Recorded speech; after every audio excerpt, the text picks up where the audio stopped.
प्रणाम हो। कहिए माता जी, क्या आज्ञा है? बेटी, क्या बताऊं और क्या कहकर सुनाऊं? ऐसा पाषाण हृदय कहां से लाऊं? ये खुद ही बता देंगे और सारा समाचार सुना देंगे। नाथ, माता जी ये क्या फरमा रही है और क्यों इस कदर आंसू बहा रही है? क्या मेरे से कोई खता हो गई जो माता जी को रंज पहुंचा हो? नहीं प्रिय जी, तुम पर तो इनकी सदा ठंडी नजर है। तो फिर इस कदर रंज का क्या कारण है? व्यर्थ ही रंज करती है, वरना बात तो बिल्कुल ही साधारण है। यदि कुछ हानि ना हो तो मुझे भी बता दो।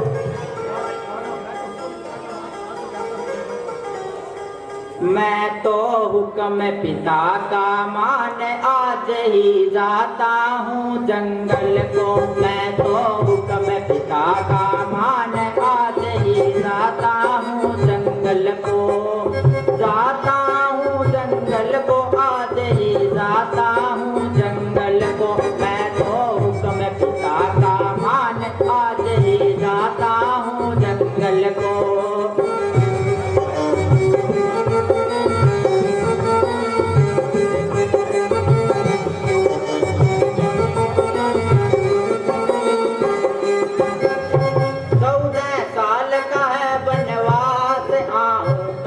तुम्हारे पास 14 साल का है बनवास, आऊं काट तुम्हारे पास। तुमने होना नहीं उदास, रौनक देना इन महल को। देना इन महल को, रौनक देना इन महल को। मैं तो हुक्म पिता का मान आज ही जाता हूँ जंगल को।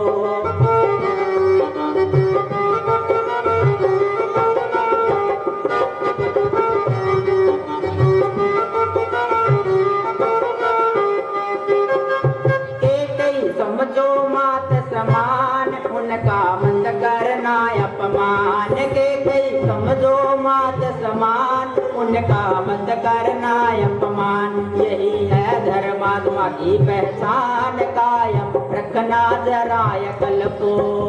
रखना जरा अकल को, कायम रखना जरा अकल को। मैं तो हुक्म पिता का मान आज ही जाता हूँ जंगल को।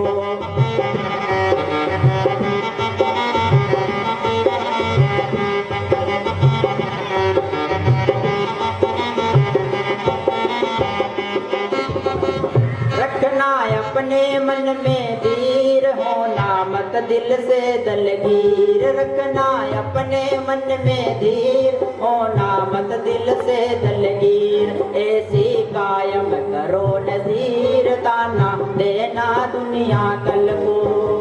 देना ताना कल को, दुनिया देना ताना कल को। मैं तो हुक्म पिता का मान आज ही जाता हूँ जंगल को।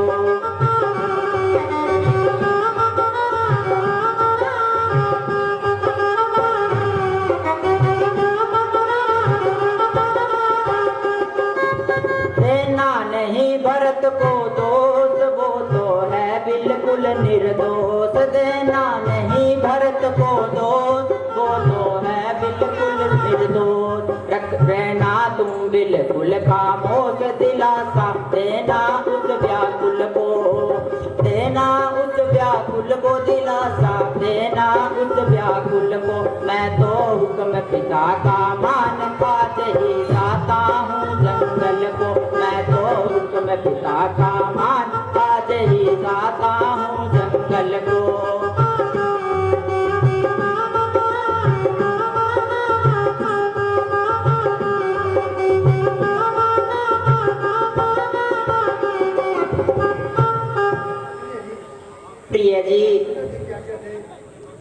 पिताजी की आज्ञा से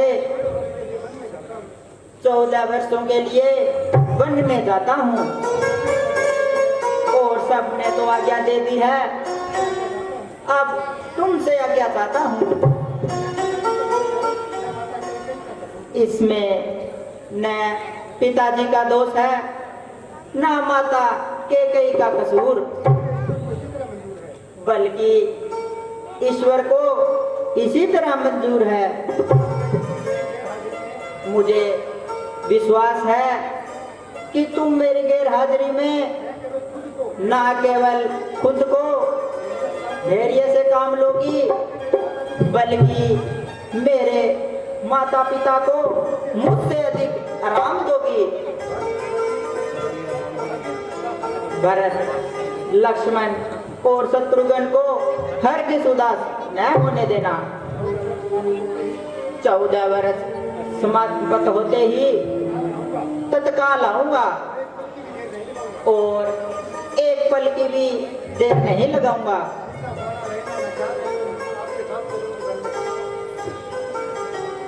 रहना यहाँ नहीं मंजूर, आपके साथ चलूंगी वन में। रहना यहाँ नहीं मंजूर, आपके साथ चलूंगी वन में। साथ चलूंगी वन में, आपके साथ चलूंगी वन में।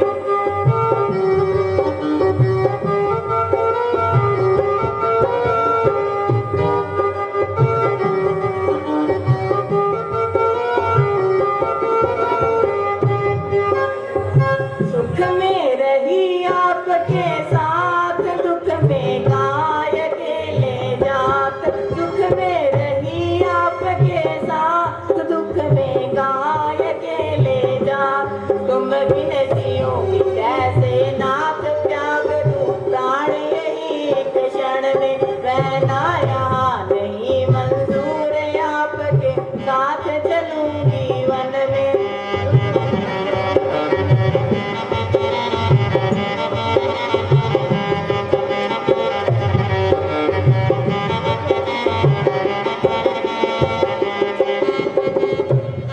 अयोध्या वही जहाँ पर राम मेरा यहाँ रहने का काम। अयोध्या वही जहाँ पर राम मेरा यहाँ रहने का काम। तुम जो करो वो वन में विश्राम, तो मेरा काम हो क्या महलन में।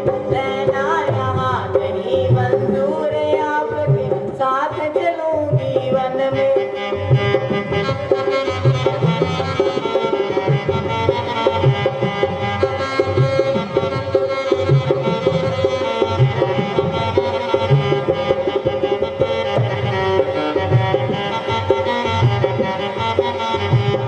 दिया था माता ने उपदेश, होवे दुख होवे कलेश। दिया था माता ने उपदेश, होवे दुख होवे कलेश। होवे घर होवे परदेश, सदा रहना स्वामी के चरणों में। रहना यहाँ नहीं मंजूर, आपके साथ चलूंगी वन में।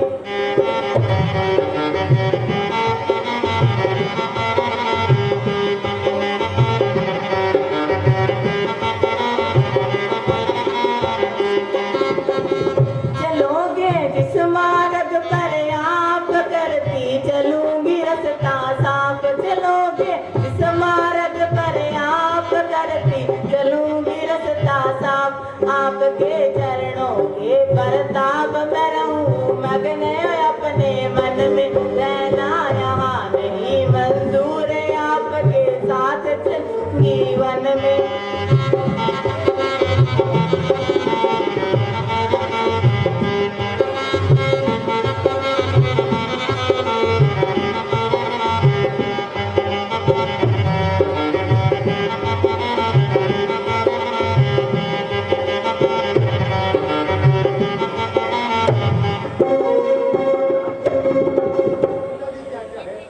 प्राणनाथ, जो पिताजी की आज्ञा है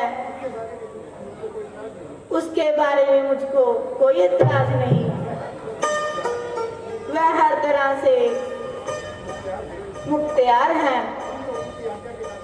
हम तो उनकी आज्ञा के दावेदार हैं।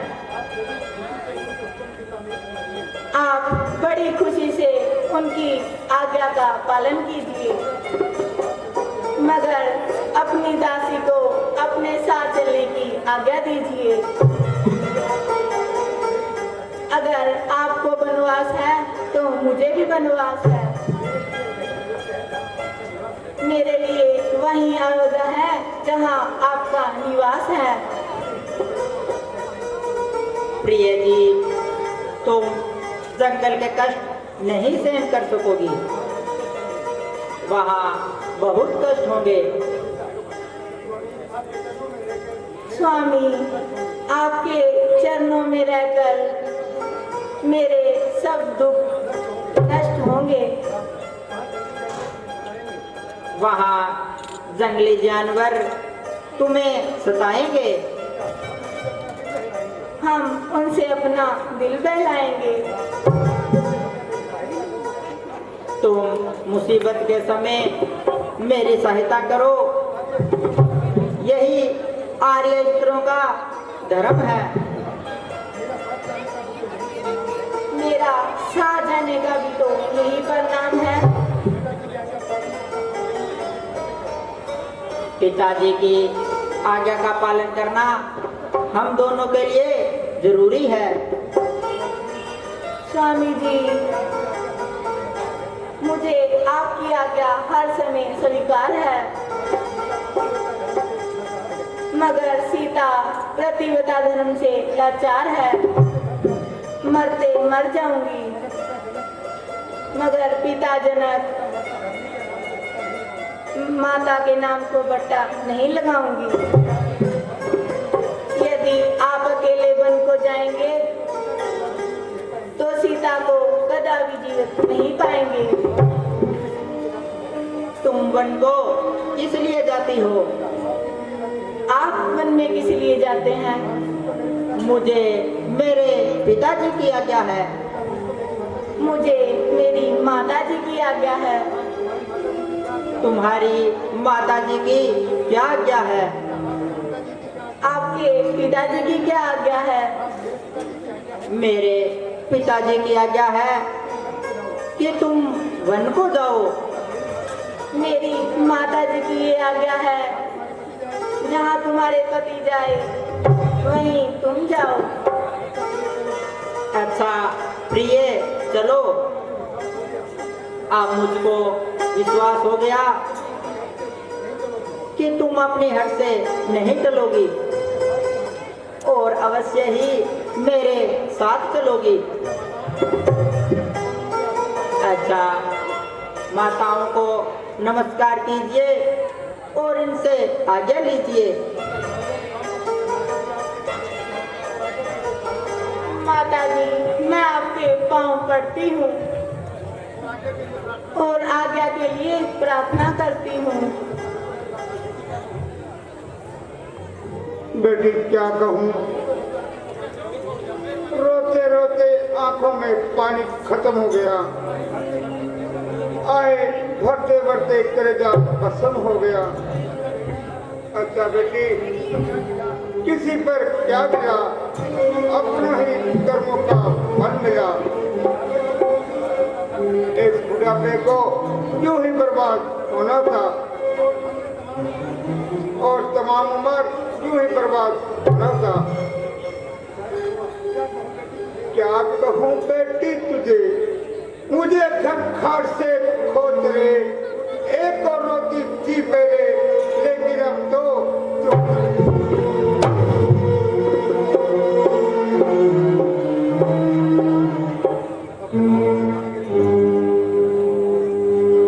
अब तक बहुत खून निगल पिया और अपने आप को बहुत सख्त किया, मगर माता जी की ऐसी हालत देखकर मेरा सीना चट हो गया।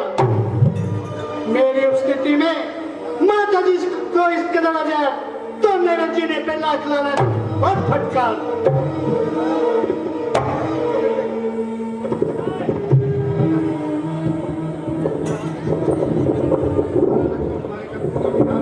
माता जी, जरा आंखें खोलिए। तुम्हारा लक्ष्मण तुम्हारे कदमों में निछावर है। यदि नहीं बोलती हो तो लीजिए, लक्ष्मण तुमसे पहले मरने को तैयार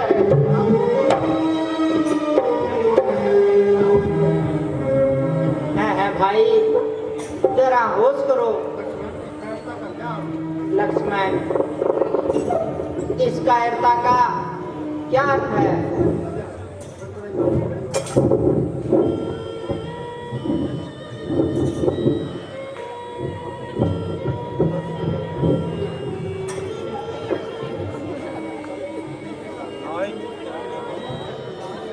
नहीं बेटा, अच्छी है, बस यूं ही चतुरता आ गया था। हमें बनना रहे। जब श्री रामचंद्र जी राज के पूरे हकदार है तो इस पर दूसरे का क्या इनकार है? रोने कोई के गिराने से राज नहीं मिलते। हाँ, जिस किसी की हिम्मत हो तो हमारे मुकाबले पे आए, दो हाथ देखे और दिखाए, ताकि राज करने का मजा कुछ आ जाए। वरना ऐसी बेईमानी और चालाकी मैं कभी नहीं चलने दूंगा, और जब तक दम में दम है किसी की दाल नहीं करने दूंगा। प्यारे लक्ष्मण, मुझे अफसोस है कि तुम्हारी तबीयत में इस प्रकार क्यों दोष है। जरा सोचो तो, किसको किसके दो हाथ देखोगे और किसको दिखाओगे? भाई, किससे लड़ोगे और किसके खिलाफ तलवार उठाओगे? बगैर सोचे समझे बात मुंह से निकालते हो। जरा अपने आप को संभालो और इस फजूल जोश को दिल से निकालो। तमाम कुल का नाश हो रहा है, जिसे देखकर मेरा कलेजा पास पास हो रहा है। उधर पिताजी की हालत बेहतर से बदतर होती जा रही है, और इधर माताजी अपनी जान खो रही है।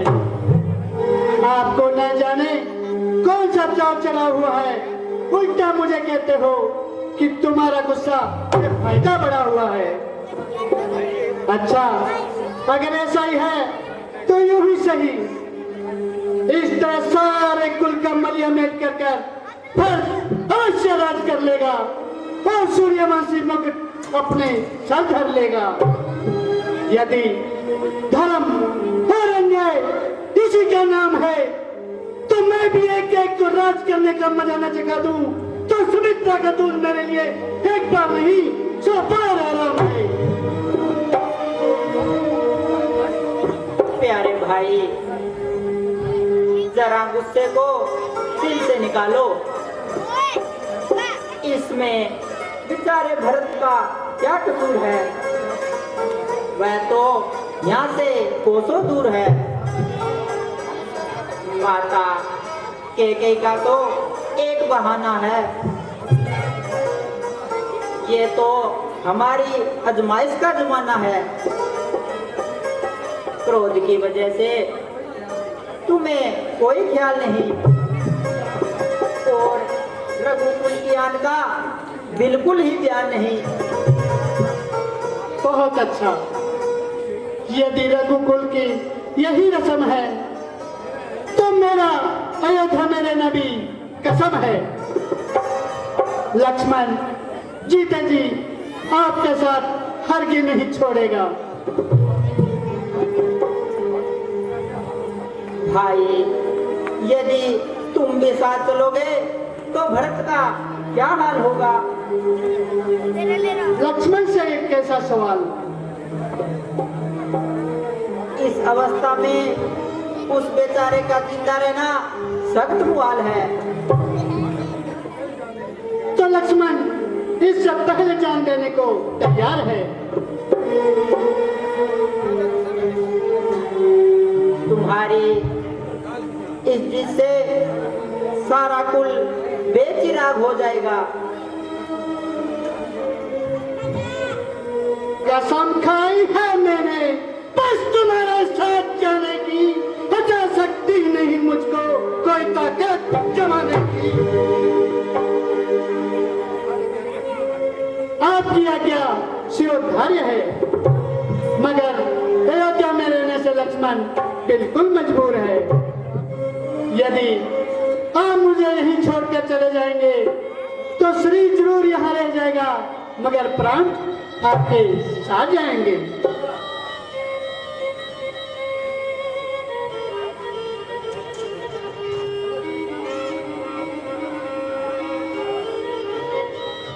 प्यारे भाई, ये तुम्हारा फजूल ख्याल है।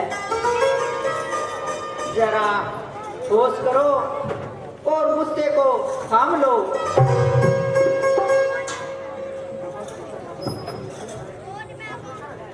शाबाश बेटा, शाबाश।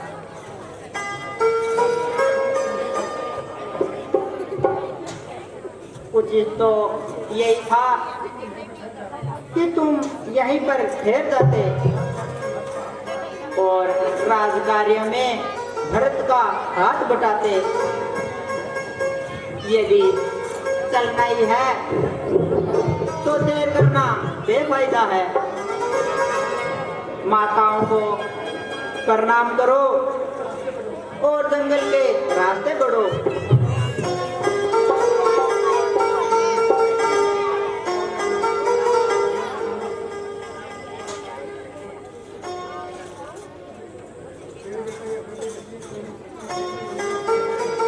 मेरे बेटा सुन ले ये नसीहत मेरी, मेरे बेटा सुन ले ये नसीहत मेरी। तू अकेला अयोध्या में आना नहीं, फिर देखी है तीनों की जाति के पास। तू अकेला मुझे माना नहीं।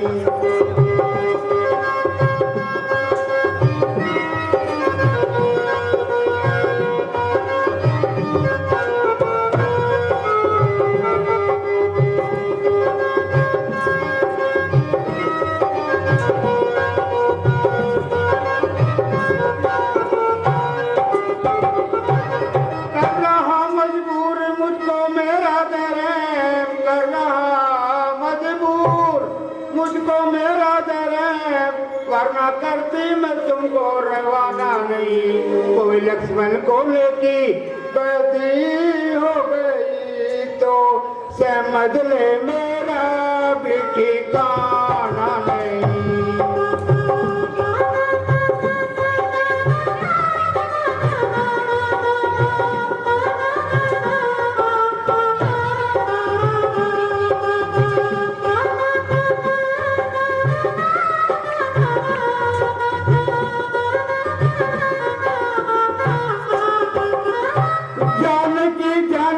साथ हर दम रहे, जान के साथ हर दम रहे।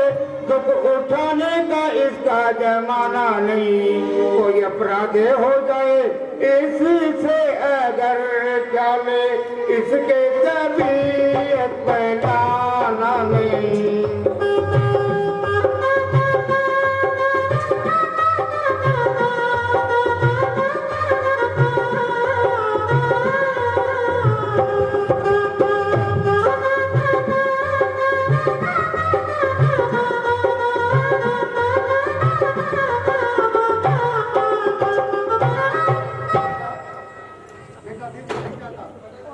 बेटा, दिल तो नहीं चाहता कि तुमको यहाँ से विदा करूं और एक पल के लिए भी यहाँ से जुदा करूं, मगर क्या करूं? धर्म की जंजीरों ने चारों तरफ से जकड़ रखा है और मेरी जबान को पूरी तरह से पकड़ रखा है। छाती पर पत्थर रखकर अपनी आंखों से दूर करती हूँ, मगर तुम्हें इतनी नसीहत जरूर करती हूँ कि जिस तरह जाते समय तीनों ने पीठ दिखाई है, उसी तरह तीनों नहीं आकर अपनी शक्ल दिखाना। अगर मेरे लक्ष्मण या सीता को कुछ भी हो गया तो तुम भी इस अयोध्या में मत आना, क्योंकि इस हालत में मेरे पास रहने का कोई हकदार नहीं। और हर कुशल्या हर तेरी सूरत देखने को रवादार नहीं।